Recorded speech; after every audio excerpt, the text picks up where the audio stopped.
Hello, hello, hello, family. It is Melanie of Inquiring Minds. And how are you all doing this evening?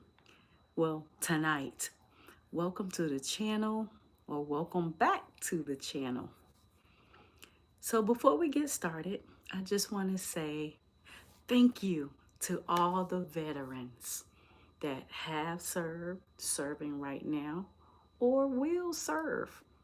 And let me know what part of the world you're tuning in from. Just drop it in the comments. Let me know where you're watching from. I just love seeing how far community reaches. I know I don't normally come on live, but I'm trying something new to get a new result. Isn't that what they say we're supposed to be doing? But before we get started, I just wanted to say thank you again. Thank you to all of my subscribers. Thank you for all of the prayers from my surgery and my healing, all the well wishes from my surgery and my healing and my son's healing. Thank you for the Cash App. Thank you for the Amazon wish list items. I'm just so very thankful. All right, so tonight I want to talk about 5 survival essentials for this Safety Tip Tuesday. Last evening, it was predicted that we may get snow in North Georgia. That's where I am, in Georgia. But it was predicted that we may get snow. So that had me thinking, okay, let me take a quick inventory. Do I have everything I need to have? Let me make sure my brothers and sisters have those things that they need to have. So I wrote a few things down, and I just wanted to go over these few things with you all. So let's just dive right in, why don't you? All right, 5 survival essentials that you need for winter preparedness. So grab a notebook, grab some coffee, grab some tea, grab your piece. Let's just see what all we have. And if you don't have it, I understand. Get it as you can get it. As the young generation says right now, I know that life is lifing. So you may not have the funds to get some of these things right now, but slowly but surely, baby steps if you need to get the items that you need. All right, grab a notebook, grab a pen, because it's time to, not only do we need to pray, but prepare as well, okay? And plan. And for those people who say, okay, I'm just going to wait on God, I don't need to do any of that, God is going to provide. God also instructs us to prepare, okay? All right. Hello again to everyone. Danielle, love your flower. I hope I'm saying it right. Please forgive me if I'm saying it wrong. Cullen. All right. I just want to go ahead and dive right in. I thank everybody for joining in. All right. I have I have an ability to get sidetracked. So I'm just going to just dive right in. All right. Heat.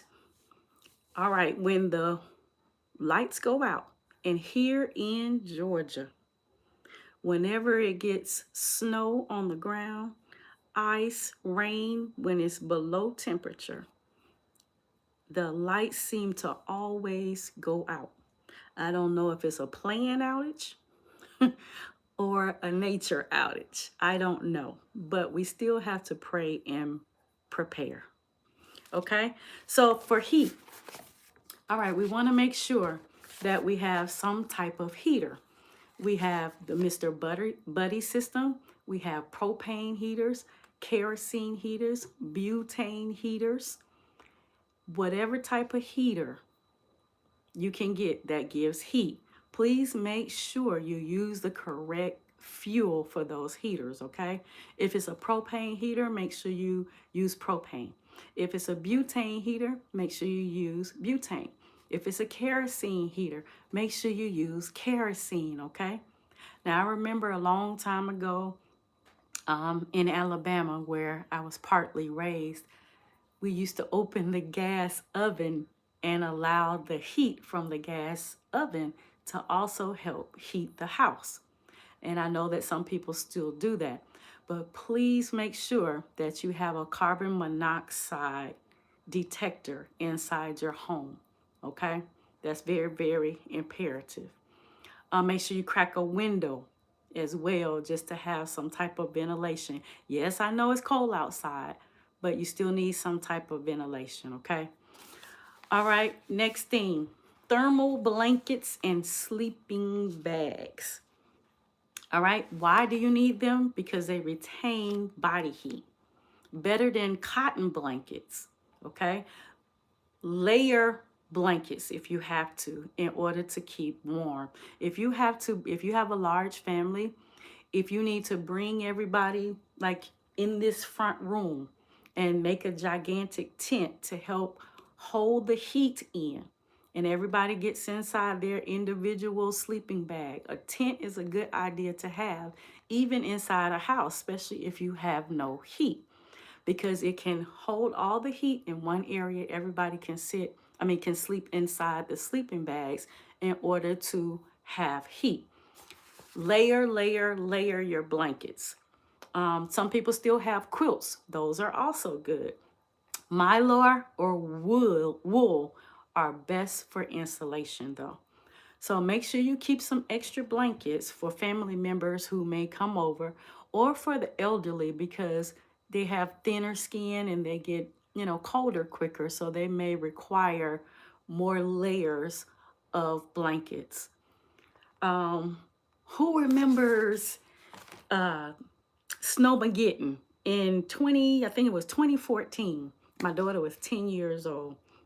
Here in Atlanta, it snowed and it iced the entire roads in Atlanta, and the city was like at a standstill.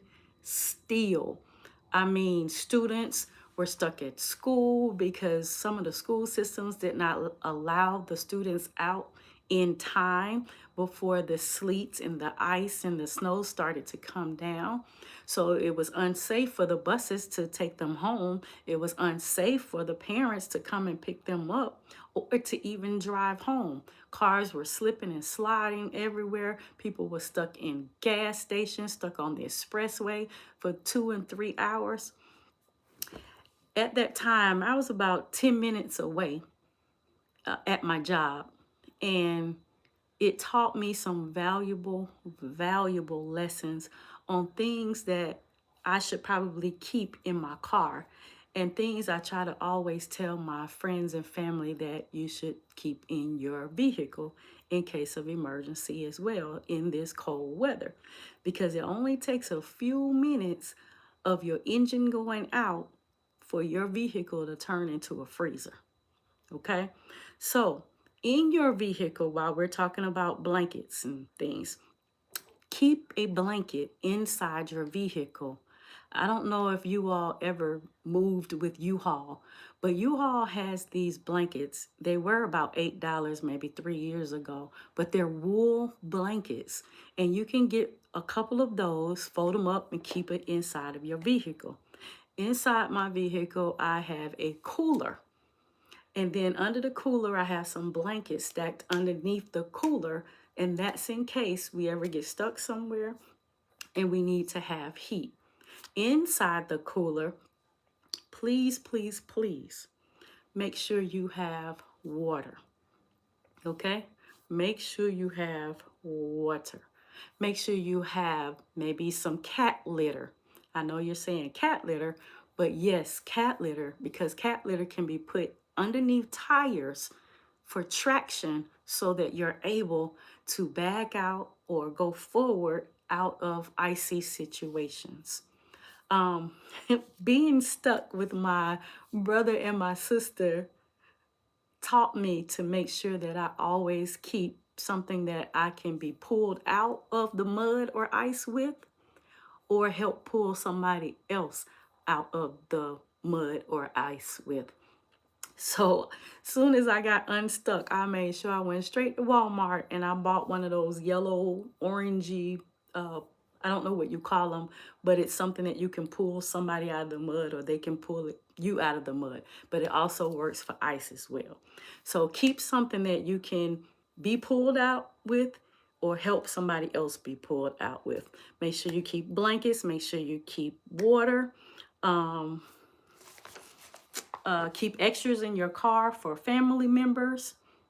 Make sure you keep some type of food in your car because you don't know how long you're going to be stranded. We were stranded on ice for about 2-3 hours. And my daughter at the time was 10 years old. So if it had not have been for what I kept in that cooler, I keep peanut butter in there. I keep honey in there. I keep those in there because they are organic and they can last years. So I keep peanut butter and I keep honey. I also keep beef jerky and I keep sardines. I know you all are like, sardines, but yes, I keep sardines so I can have some protein and some crackers to eat in the case of emergency. The jerky, the protein bars, the granola bars, the water. Those are things I keep inside my cooler. Let's see what else. Make sure you always keep socks. You always want to keep your feet dry. A good pair of walking shoes, meaning tennis shoes, or boots, in case you have to get out of your vehicle.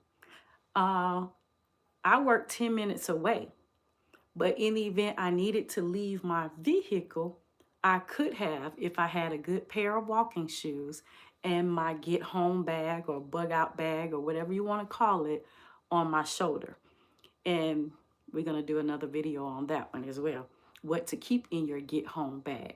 Some things that you may need in order to help yourself get home safely. Gloves. You may need gloves. And when I say gloves, not only latex gloves, but you need some good thick gloves as well. Okay. Chargers. Always keep chargers.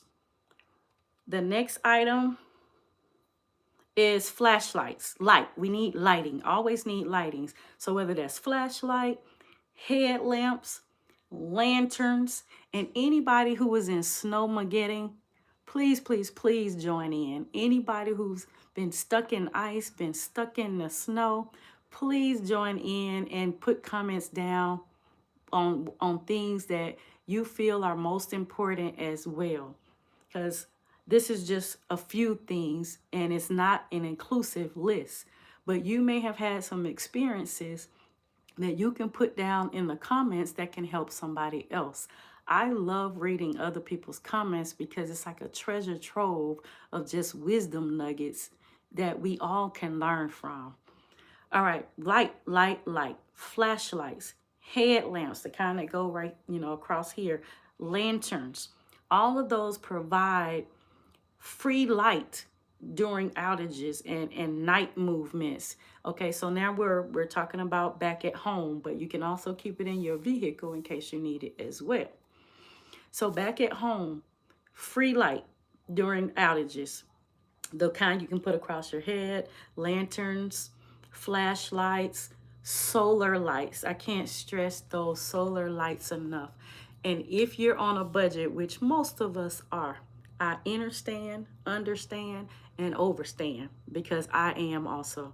But those solar lights, a lot of people, as the students say, they slip on that. But those solar lights are awesome. And when I'm talking about the solar lights, I'm talking about the kind that costs $1.50 at the $1.50 store. And you put it out in the sunlight during the daytime, let it absorb the sun rays, and you can actually bring it in at night to provide light inside your home in the event of a power outage. You can also put it in front of a mirror and it will illuminate the whole entire room so that you have light in those rooms. And you can take them and put them in each room so that you have light in each room that you go into. You can have candles. Make sure you have candles. Make sure you have batteries. I prefer rechargeable batteries because I just feel like it's more for your money. And you can take your power bank and you can recharge the batteries once those batteries are dead. Make sure you have maybe a solar crank flashlight if possible. I know in the wintertime we don't have as much sunlight, but if you allow it to be out in the sun a little bit longer, it will make up for not so much sunlight. Did you all know that you all can use crayons for wax? It's mainly made of wax. So you would take that paper off and you can use that paper to help light that crayon. What would you sit it in? Well, reuse your candle holders. I know a lot of us who use candles, once it gets down to the last little bit, we throw those away. But it's good to repurpose, reuse those candle holders because they're already safe for putting wax and wicks in. So if you want to make a multiple candle, you could put wax, you could heat the bottom of the candle, put your crayon inside of that, and you could light the crayon. Did you all know that you could use crayons? Not only can you use crayons, but you can also use Crisco oil because it's mostly fat. You can put it in jars, and inside the jar, you can put, if you don't have a wick is the best. But if you don't have a wick, you could use a piece of fabric, you could use a piece of string as the wick inside that jar of Crisco. And that can be your candle that can burn about 4 to 5 hours, okay? So there's multiple ways to do something. And we just have to be the best that we can and do the best that we can with what we have. But if you have the money to buy these supplies, then that's best. And sometimes, my brothers and my sisters, we do have the money, but we choose to use it for other things. So possibly instead of buying that coffee from Starbucks or from wherever, we can make our own coffee at home. We could sacrifice that money and maybe buy some matches for an emergency. We can buy some waterproof matches on the next cup of coffee. We could buy some batteries, some rechargeable batteries on the next cup of coffee. We could buy some Mylar bags. We could buy some jars to preserve our food to keep it a little bit longer. Instead of spending it on nails and different things like that, right now is so very imperative that we get the things that we need, not the things that we want. The things we need and not the things we want. We have inflation. We have shrinkflation. We have tariffs. We have government shutdown. And even when the government reopens, it's still going to be a trickle down effect. We have people losing their jobs, people on furlough. The holidays are coming up, and some people feel like they have to buy gifts for somebody. I'm so glad that I'm delivered from that, but that's another subject. Instead of that, it's a what we need right now, not what we want. Please, please, please, my brothers, my sisters. But I digress. We talked about the Crisco. We talked about the crayons. Inside your car as well. If you can, make sure you have some flares so that you can signal that you need help. A whistle so that you can signal that you need help. A get home bag like we talked about in case you have to get out of your vehicle. Defensive as well as offensive weapons. I'm gonna leave that one right there. Always pray, plan, and prepare. This list is in no certain order. Next thing, portable power bank or solar charger to keep your phones, your radios, and your medical devices powered up. So in the event you sleep with a CPAP machine, you're going to need to keep that charged so that you'll have it to provide that oxygen that you need while you sleep. All right, so solar chargers, portable banks. You can also take some things to your car and charge it up for a little while and bring it back in. We really do have enough. We just got to sacrifice. Yes, sometimes we do have enough and we do have to sacrifice. Yes, I definitely agree. But some people don't have enough.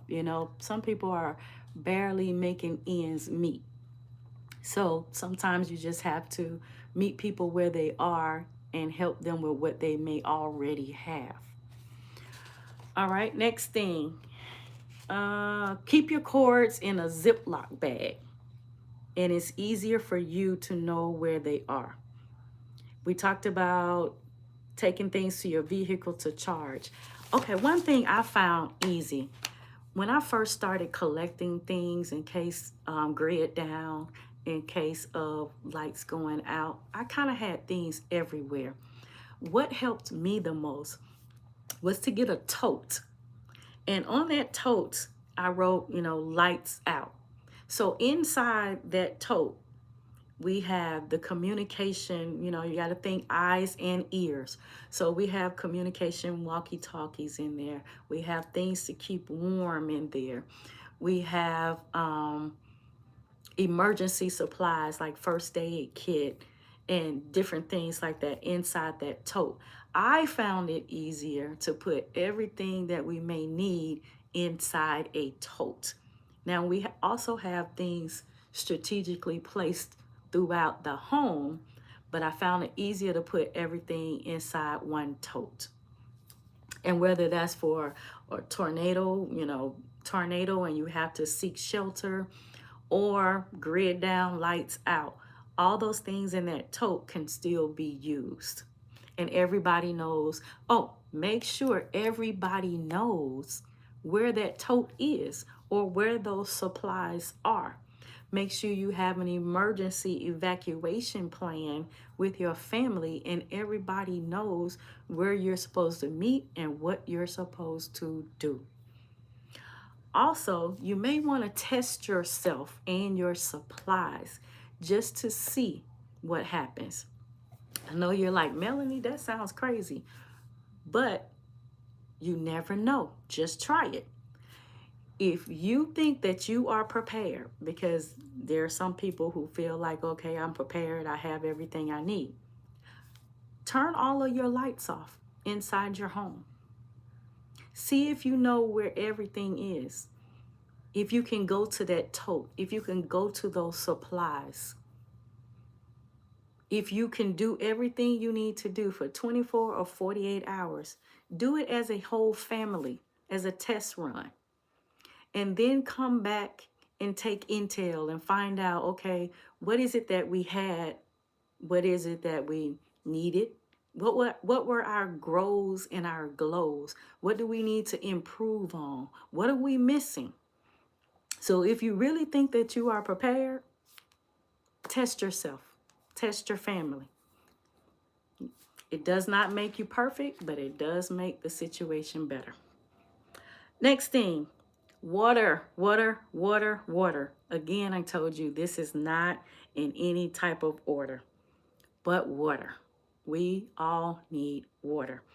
All right, water purification supplies. When it's cold outside, frozen pipes happen. First of all, please cover your pipes with some type of cloth. They even make some pipe covers now, but cover your pipes if you have to. Also let a little trickle down so that your pipes do not freeze. Most pipes are no longer made of, things that will freeze and break. Most of them, have new, but there are some homes that have old plumbing, so they can actually break. But cover, protect your pipes. Frozen pipes can cause contamination in your water supply, and that's why it's so very important to have filters. Now, those who grew up with the water filters in the refrigerator, and you would fill up the water from the sink and then put it in the water filter and put it in the refrigerator, and you have some cold water, those are water filters as well. Very, very good to have. We have others like the Berkey, the Life Straw, the Sawyer, the bottle filters, the Brita filters. You may want to make sure you get some purification tablets. You may want to get some more fill and sip filters, some ceramic filters, carbon filters, UV light filters, reverse osmosis system filters. Whatever type you get, just please get some type of filter. If you don't have these, once again, I understand. Overstand and understand. But get it little bit by little bit. Sacrifice, as someone else said already, sacrifice for something that you want to get some things that you and your family need for later. Pets, our fur babies. Some of us are fortunate enough to be able to bring them in and keep them nice and warm. But some of us are not able to bring them in. So we have to make best for them outside as well, okay? Your fur babies. First of all, check on them very often because hypothermia sets in not only with us, but also with them. Check for signs of shivering. If so, then you may need to bring them in. Feed them more when they're outside because they burn calories to stay warm. So you may want to feed them more. Insulate their shelters. A lot of people feel like, oh, I'll put a blanket in there, or I'll put some towels in there to help keep them warm. But that's really not keeping them warm because those things absorb the moisture and it freezes. So what you want to put is some wheat, like some wheat straw.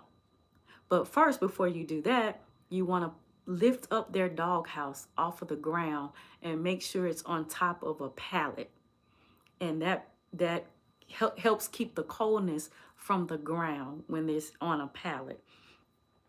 Also, make sure their doghouse is large enough for them to stand up and turn around, but small enough to trap the heat in for them.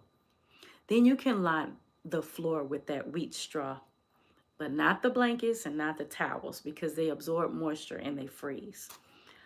Face the house away from the wind. If you have a shed outside, please allow them to go inside the shed.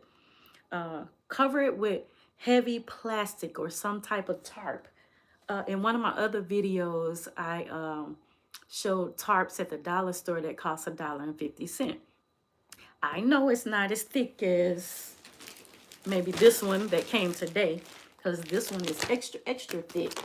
I got this one from Home Depot. Extra thick. And it was $10. And this one is a, what is this? This one is a 6x8. So it's not as thick as this, but if your money doesn't go that far, it's better than nothing, okay? To help keep the wind and the elements away from them as well. And I'll help keep the draft off. Mylar blankets if you have to. Thermal mats if you have to. Again, let them go in the shed.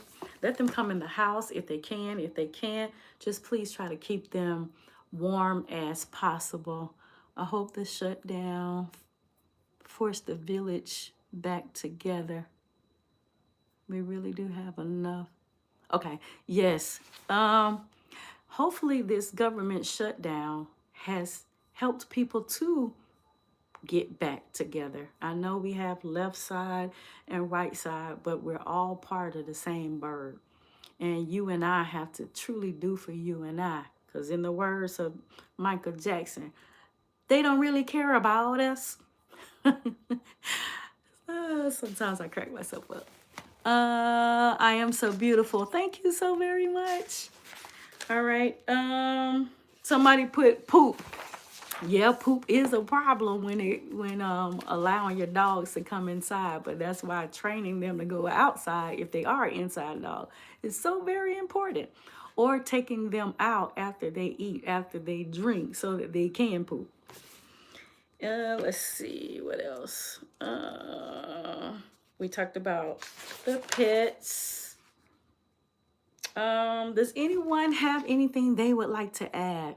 Because again, the comments are always usually a treasure trove of wisdom nuggets. I just wanted to come on since we had threat of snow. It just brought back snowmageddon here in Atlanta, Georgia for me. And I just wanted to talk about supplies that I'm hoping that everybody can get little bit by little bit, step by step. And lastly, in every survival gear, there is one essential that cannot be bought, borrowed, or bartered. Oh, speaking of bartering, before I go forward, I remember a long time ago when people would be able to, hey, go to such and such house and borrow a cup of sugar or borrow a cup of flour. Before it's all over with, I think that system may be coming back. And it made us closer as neighbors. If you don't know your neighbors, please get to know your neighbors. Please get to know your neighbors. Not only may you have to barter from them one day, but you all may have to defend your area, your street one day. Because as situations happen and people get desperate, crimes tend to occur much more. People that's normally upstanding citizens can do crazy things when they feel like they need things to survive. So never underestimate anybody, and don't get a false sense of security thinking that where you live is 100% safe, because it's not. You may live in $400,000 or $500,000 homes in a gated community. No one is exempt from crime. Please keep your head on a swivel.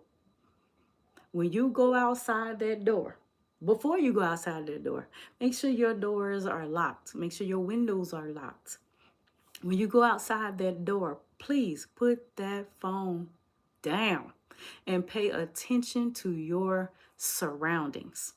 When you go outside that door, take note of what's outside the door. What cars are around you? Are there any people walking? Are there any people standing somewhere away from you? Before you get inside that vehicle, number one, pray, but walk around that vehicle. Make sure all is well with that vehicle. Your tires are okay. Nothing is behind your tires that could cause your tires to go flat once you leave from home. I know some people may say, oh, she sounds, or she's a fear monger. No, I'm a real monger. And it's real out here on these criminal streets, whether you know it or not. Not only are we fighting spiritual battles, but we're also fighting physical battles, because people are always watching, whether you know it or not. When you leave from home, take a look in the rearview mirror. See if you see the same vehicle following you. If you do, take a couple of lefts. Go to the police station. Alert someone. When you go to the grocery stores, keep your head on a swivel and away from that phone. Pay attention to who parks next to you and where you park. Try to park in front of cameras. You might even have to switch up how you go to the store. You might want to go to the store early in the morning and park in front of cameras. When you're in the store, pay attention to who's following you, if anyone is following you. I know everybody wants to be sweet and kind, but when you're getting in your car and out of your car, that's not the time to be talking to anybody. I know sometimes people want to come up to you and say, "Hey, I'm a starving artist. you know, can you help me out? I want to show you some of my artwork. And then you take your attention off of what's happening in your surrounding. Next thing you know, you're in trouble, because it was all part of a scheme to get you distracted so that they can do whatever it is that they wanted to do. So please keep your head on a swivel, okay? When it comes to leaving your home and coming back home, and just during these perilous times, because that's what we are in. So the thing that the essential that cannot be bought, borrowed, or bartered is God. Jesus Christ is the ultimate source, shelter, and light when all others go out. The Holy Spirit is our inner compass that warns us and guides us and teaches us and walks and talks with us and confronts us when all other things go out. So you can have every tool known to man, but be lost without him. So remember, true survival is not about making it through the storm. It's about standing in the peace while the storm rages. Okay? And that's all I have for tonight. I'll be coming back with some other tips. As they are downloaded or uploaded to me, I'll be downloading it and uploading it to you. Until then, peace and blessings, peace and blessings. Thank you very much for joining in. Faith over fear. But pray, prepare. Pray and prepare and plan. Have a great, great night. Thank you very much for joining. And I will see you when I have something else to upload or download. Have a nice night, you all. Now I got to figure out how to turn this off since I don't go live. Okay.